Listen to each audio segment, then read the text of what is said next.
Hello Year 10, welcome to Stave 2, Part 2 of A Christmas Carol. So before we start reading, you need to go and complete your quiz on what you read in Stave 2, Part 1. Please, can you pause the video and do that now?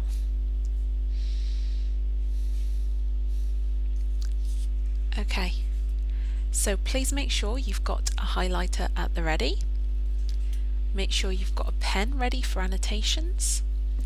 And we're going to take it from the top of page 24.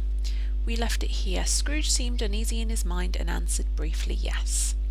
Okay, so we are currently in Stave 2, where the ghost of Christmas past is taking Scrooge through his past memories of Christmas. And we're going to move on from his school days to the time where he started working. He was in an apprenticeship. I'm going to meet a character called Fezziwig. Okay, make sure you've got page 24 in front of you, or if you've got your own copy of the novel and you need to find your page, pause now and find the paragraph starting with "although they had." Right guys, off we go. Knitting needles at the ready. Although they had but that moment left the school behind them, they were now in the busy thoroughfares of a city, where shadowy passengers passed and repassed, where shadowy carts and coaches battled for the way, and all the strife and tumult of a real city were.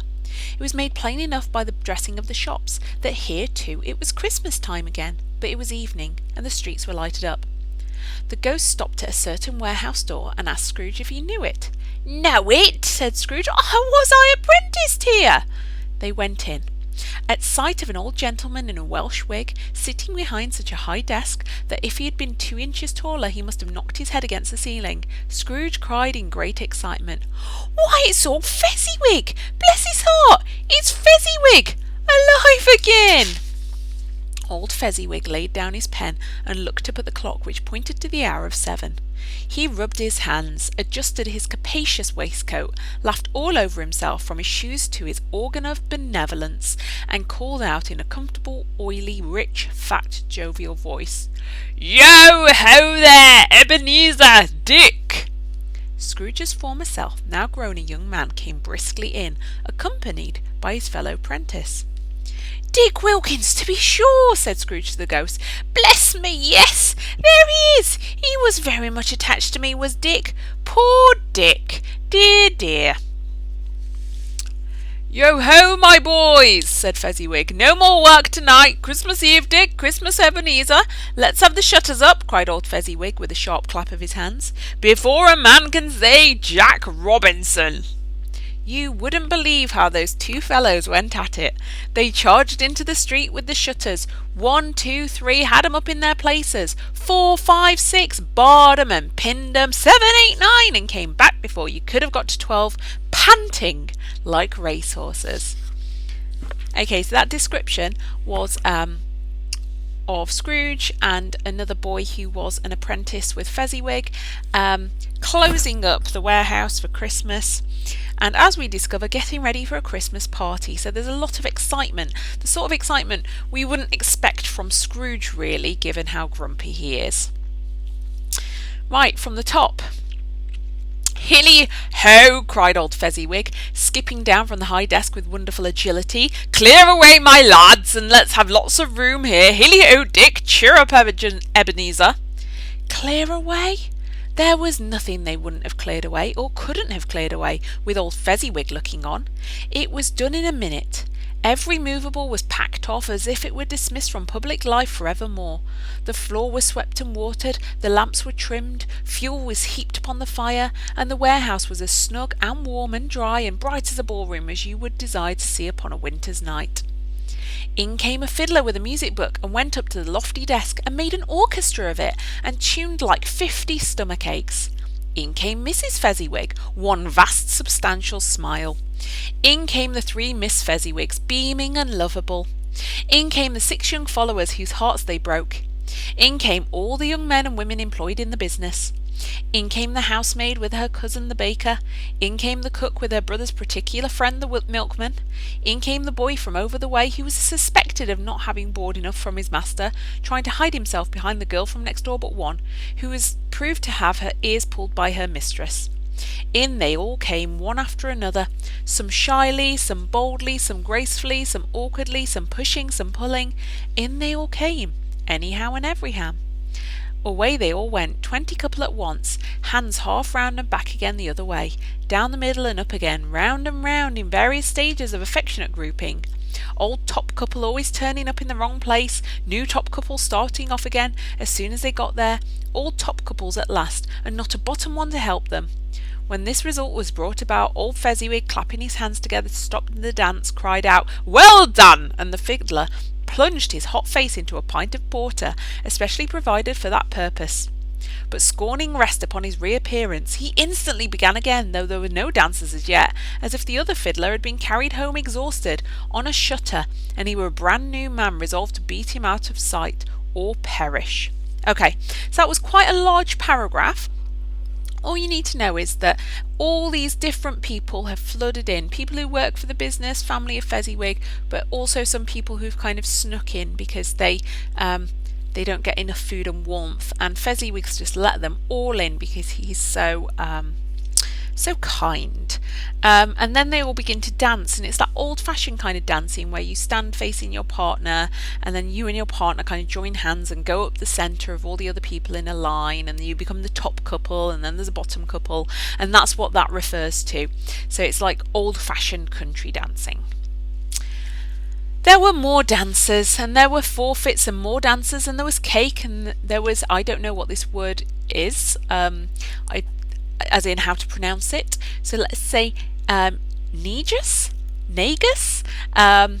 I don't think we need to know the word, to be honest. And there was a great piece of cold roast, and there was a great piece of cold boil, and there were mince pies and plenty of beer. But the great effect of the evening came after the roast and boiled, when the fiddler, an artful dog mind, the sort of man who knew his business better than you or I could have told him, struck up Sir Roger de Coverley. Then old Fezziwig stood out to dance with Mrs. Fezziwig. Top couple too, and with a good stiff piece of work cut out for them, 3 or 4 and 20 pair of partners, people who were not to be trifled with, people who would dance and had no notion of walking.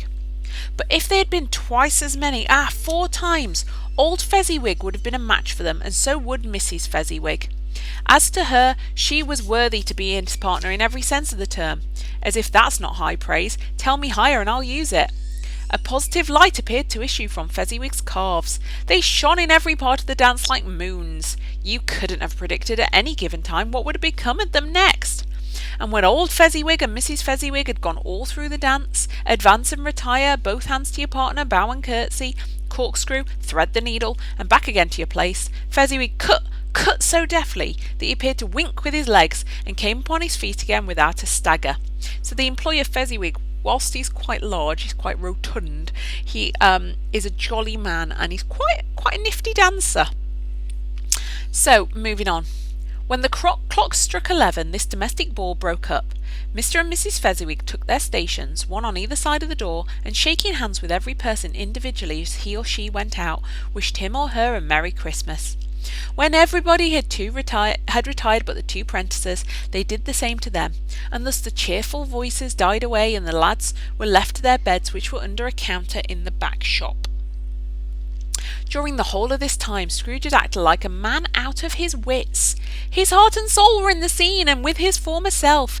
He corroborated everything, remembered everything, enjoyed everything, and underwent the strangest agitation.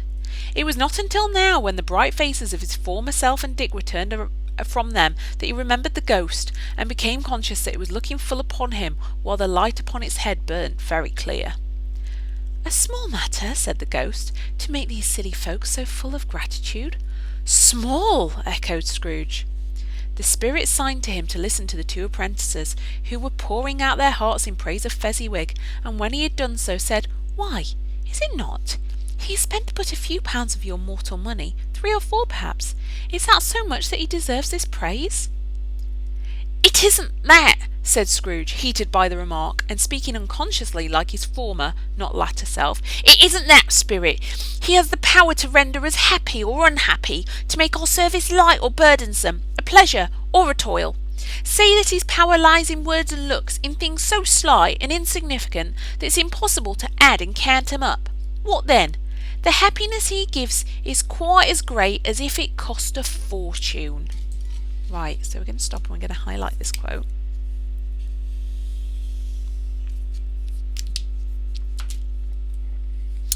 Okay, so the happiness he gives is quite as great as if it cost a fortune.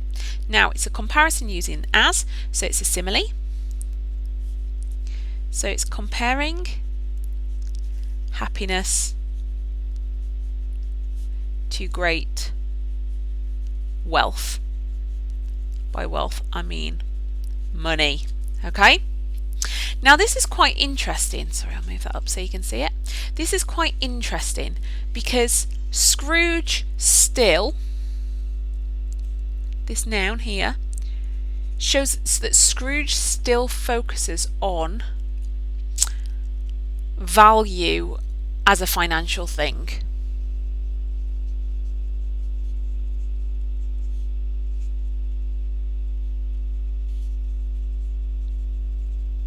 So on value and worth as a financial concept. So he thinks that if something's valued, if something's worth anything, then it must be in pounds. So a fortune, cost. So we've got cost and fortune here. But here it says great as a fortune, shows that he is changing. So he sees that the happiness here is worth the same to him as money. Yeah, so he's still thinking in financial terms, but he's now seeing that happiness is as much as that financial worth. Okay, so I hope that makes sense. Okay, so we're going to stop and move on to our next page. Make sure you've got... Okay, so we're at the top of page 27. So he said the happiness he gives is quite as great as if it cost a fortune. He felt the spirit's glance and stopped. "What is the matter?" asked the ghost. "Nothing particular," said Scrooge. "Something, I think," the ghost insisted. "No," said Scrooge, "no. I should like to be able to say a word or two to my clerk just now. That's all." Now, you will notice that this quote is very similar to one he said before. He said, "I should. There was a boy singing carols at my door. I should like to have given him something. That's all." So we've got this repetition here.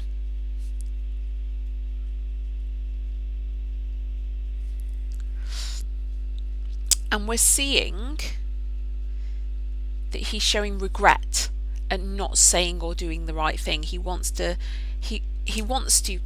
follow the example of Fezziwig here, and he wants to say a kind word to his clerk on Christmas Eve, just like Fezziwig would thank his employees with a big party. So he's feeling regret, but he's also been inspired by Fezziwig's benevolence, his kindness, and his giving nature. Okay, right, so let's continue. His former self turned down the lamps and gave utterance to the wish, and Scrooge and the ghost again stood side by side in the open air. "My time grows short," observed the spirit. "Quick!" This was not addressed to Scrooge or to anyone whom he could see, but produced an immediate effect, for again Scrooge saw himself. He was older now, a man in the prime of life. His face had not the harsh and rigid lines of later years, but it had begun to wear the signs of care and avarice. There was an eager, greedy, restless motion in the eye, which showed the passion that had taken root and where the shadow of the growing tree would fall. He was not alone, but sat by the side of a fair young girl in a mourning dress, in whose eyes there were tears which sparkled in the light that shone out the ghost of Christmas past. "It matters little," she said softly. "To you, very little. Another idol has displaced me. And if it can cheer and comfort you in a time to come, as I would have tried to do, I have no just cause to grieve." "What idol has displaced you?" he rejoined. "A golden one." Okay, so we've got an idol and a golden one. Okay, so these two quotes together are a metaphor. Now I hope you all understand what an idol is, not like a pop idol. So an idol is a religious object. So it is a religious object at which you direct your worship. So the best example I can think of is at the start of Indiana Jones, when he is weighing out his bag of sand in the cave to steal that golden figurine, and he has to make the switch really quickly. That is an idol that he steals. So an idol, a religious object. Okay, so it's got and hopefully you understand that the golden idol he worships is money. So comparing the wealth he worships to a religious figure. Yep, so the golden idol. So he doesn't just like it, he worships it. And of course, money has replaced love for, as we find out, her name is Belle. Okay, so I'm going to put Belle here. Right. So if you need to get that down, can you please pause here? Okay. So a golden idol. This is the even-handed dealing of the world, he said. There is nothing on which it is so hard as poverty, and there is nothing it professes to condemn with such severity as the pursuit of wealth. It's a really interesting quote, that, because Scrooge worships money because of his fear of poverty, and his fear of poverty, he's not to blame for becoming who he becomes. I really love Dickens for this, because he is very subtly actually blaming society and blaming the government who created that new poor law in 1834 to creating these hard-hearted people like this, who are so scared of poverty they lose all their generosity and just obsess over money. So he's not criticising Scrooge here. Dickens is criticising the government and society. Interesting. You fear the world too much, she answered gently. All your other hopes have merged into the hope of being beyond the chance of its sordid reproach. I have seen your nobler aspirations fall off one by one, until the master passion gain engrosses you. Have I not? What then? You retorted. Even if I've grown so much wiser, what then? I'm not changed towards you. She shook her head. Am I? Our contract is an old one. It was made when we were both poor and content to be so, until in good season we could improve our worldly fortune by our patient industry. You are changed. When it was made, you were another man. I was a boy, he said impatiently. Your own feeling tells you that you were not what you are, she returned. I am. That which promises happiness when we're in one heart is fraught with misery now that we are two. How often and how keenly I have thought of this, I will not say. It is enough that I've thought of it and can release you. Have I ever sought release? In words, no, never. In what then? In a changed nature, in an altered spirit, in another atmosphere of life, another hope at its great end, in everything that made my love of any worth or value in your sight. If this had never been between us, said the girl, looking mildly but with steadiness upon him, tell me, would you seek me out and try to win me now? No. Okay, so she says she releases him. She's releasing him from their engagement. Okay, so if you propose to a woman, you were kind of expected to follow through on it. You couldn't just change your mind. So a man always proposed, and a man couldn't then unpropose to a girl, but a girl could release him from his engagement, say you're not obliged to me anymore. Because women relied on men financially, it was up to the woman to say, look, you're not obliged to support me financially by marrying me. He seemed to yield to the justice of this supposition in spite of himself. But he said with a struggle, You think not? I would gladly think otherwise if I could, she answered. Heaven knows! When I have learned a truth like this, I know how strong and irresistible it must be.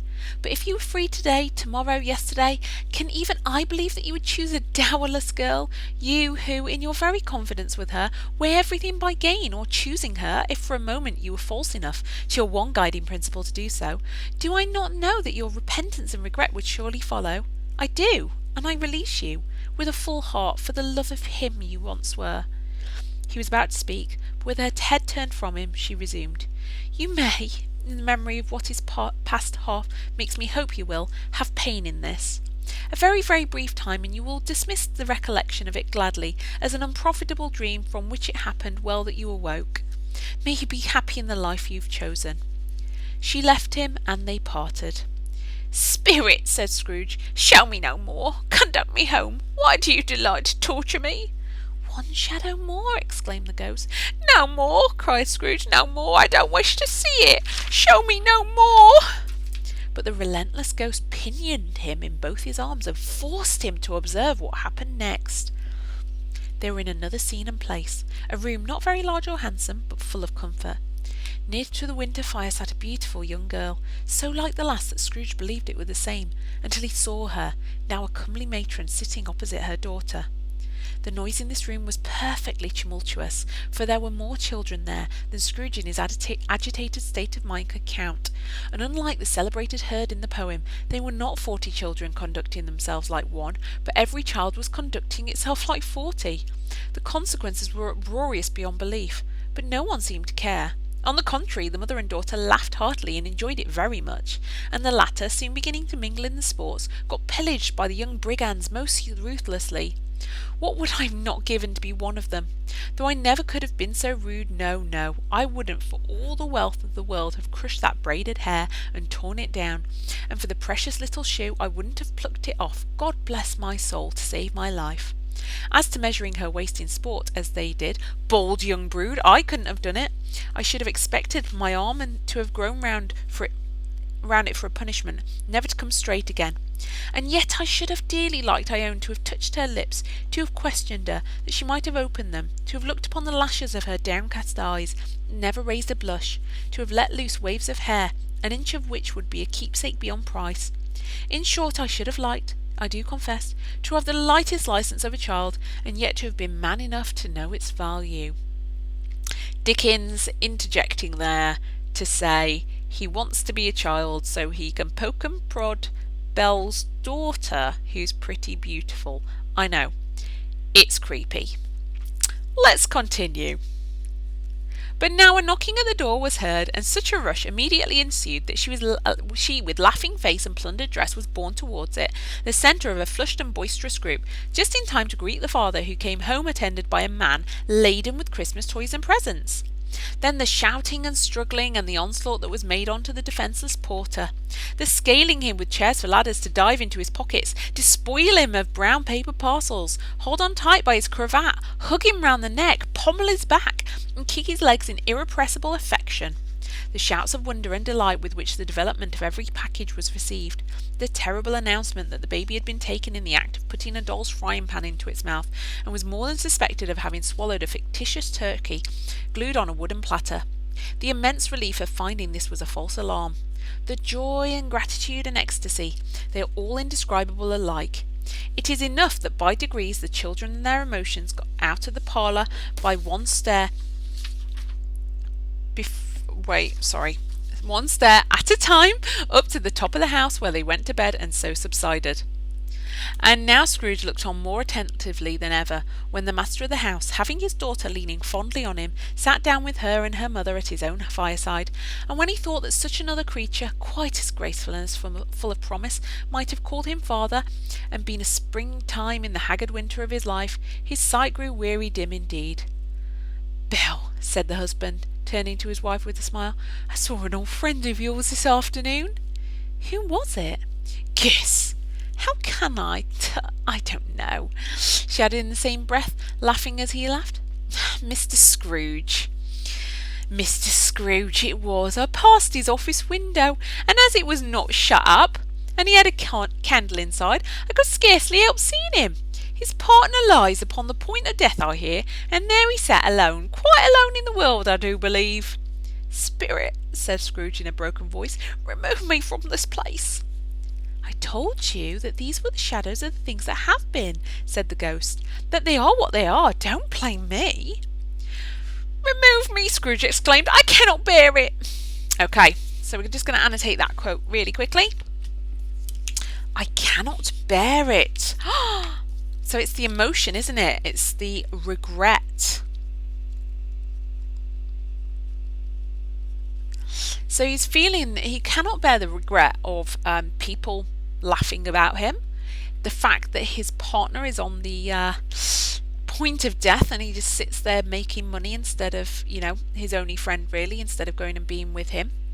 And so we get this exclamatory sentence, that's our technique, to create this anguish tone.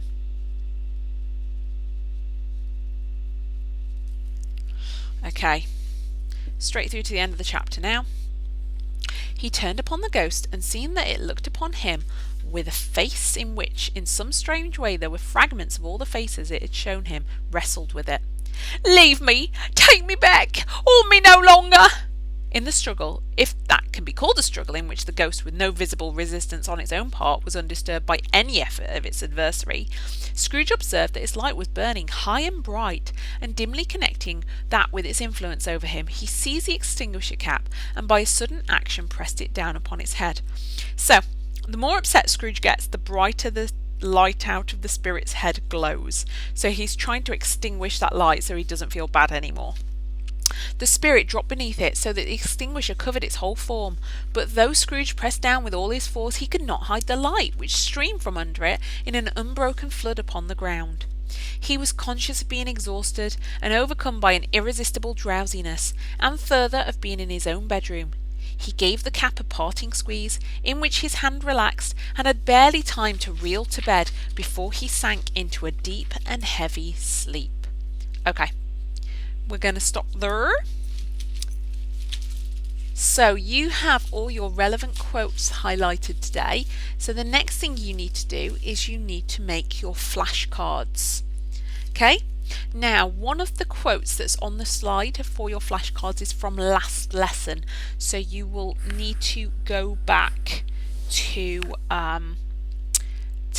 some reading from before the break. As in before the chapter break, to do one of those quotes, but all of the quotes that you have to do today should be annotated already. Okay, so moving forward, 5 bullet point summary followed by your 4 flashcards, and they should look like this: quote, zoom, maybe more than one zoom, what that quote tells us, technique used, and then some context. And then on the other side you've got your 5 W's. So where, who, what, when, why. So where is the quote from, who says it or who's it about, what is said, when does it happen, and why. Why's Dickens decided to include microphone on? Hello Year 10. We are going to run through how to do a flashcard. I didn't do one last time we did the reading, so I thought I'd just give you a quick reminder of how we do our flashcards. So we've got this quote here: the happiness he gives is quite as great as if it costs a fortune. That's one of your key quotes for today. So we're going to start on the reverse, and we're going to answer where. So where is this found? So Stave 2, after Fezziwig's party. Okay. What? So in this, Scrooge reflects on the value of kindness.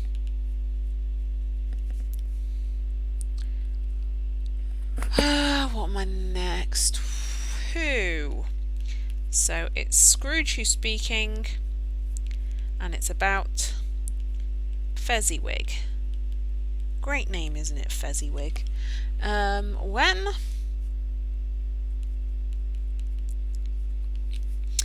It's in Scrooge's past.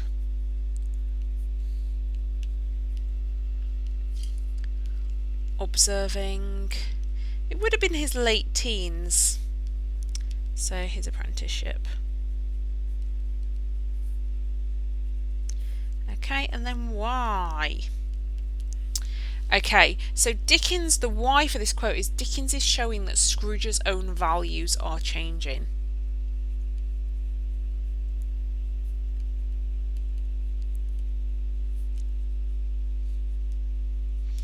Okay, so if you need to copy that down for that flashcard, please pause now. Hope you can read my handwriting. I'm really sorry if you can't. That says Scrooge's values are changing. My G's look like little tadpoles. Right. So now we go into the quote, and we're looking at that kind of language analysis here. So we want to start with our zooms and our technique. So we go language first. The happiness he gives is quite as great as if he costs a fortune. Okay, so I'm actually going to start with that. It's a simile. Comparing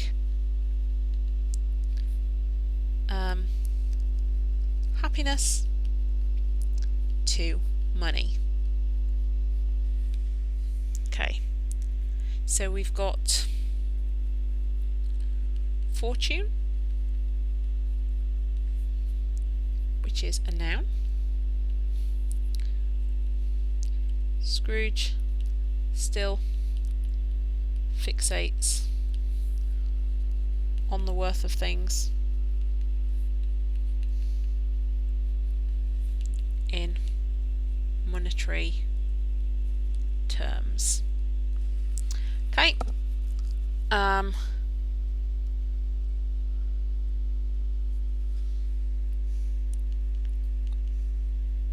verb gives. He's reflecting on Fezziwig's selflessness and in turn his own need for selflessness. Okay, so context. Got the need for greater responsibility from employers. Like these factory owners in this particular were awful, took no responsibility. You know, they employed children, they worked them 16-hour days.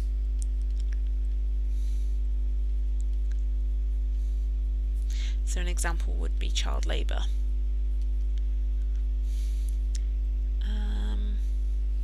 And then Dickens's purpose, well, I guess it links back to this.